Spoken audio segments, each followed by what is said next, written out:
ठाकरे गुट की नेता प्रियंका चतुर्वेदी ने बिहार में एनडीए को लेकर बड़ा दावा किया है। उन्होंने कहा कि बिहार में विधानसभा चुनाव से ठीक पहले एनडीए में आपसी मतभेद बने हुए हैं और आपस में तालमेल नहीं हो पा रहा है। उन्होंने आरोप लगाते हुए कहा कि बीजेपी की ये हमेशा से रणनीति रही है कि वो जिन पार्टियों के साथ गठबंधन करती बाद में उसे ही खत्म करने का काम भी करती है। उन्होंने नीतीश कुमार, चिराग पासवान और जीतन राम मांझी का भी जिक्र किया।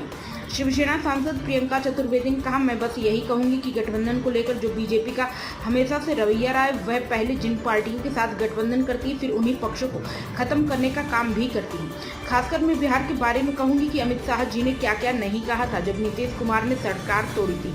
नीतीश कुमार के लिए दरवाजे भी खुले और दिल भी मिले। उन्होंने आगे कहा, अमित शाह ने इतना तक कहा था कि नीतीश कुमार के लिए वापस आने का दरवाजा बंद हो गया है, उनके लिए कभी दरवाजा नहीं खुलेगा। जैसे ही उन्होंने थोड़ी मंशा दिखाई, सिर्फ दरवाजे ही नहीं हुए बल्कि दोनों के दिल भी मिल चुके। उन्होंने तंज कसते हुए कहा कि बिहार में बाहर आएगी, लेकिन ये राज्य अभी बदहाली की कगार पर है। चिराग पासवान की पार्टी को तोड़ने का काम हुआ तो प्रियंका चतुर्वेदी ने चिराग पासवान और जीतन राम मांझी का भी जिक्र किया।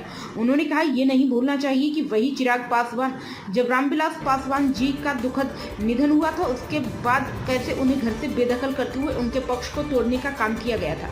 जीतन राम मांझी जो नीतीश कुमार के साथ थे, अब बीजेपी के साथ आए और 10 सीटों के लिए रो रहे हैं। ये तो बीजेपी की रणनीति रही है कि किसी के कंधे पर चढ़कर मजबूत बनते हैं और फिर उन्हीं कंधों को खत्म करने का काम करते हैं।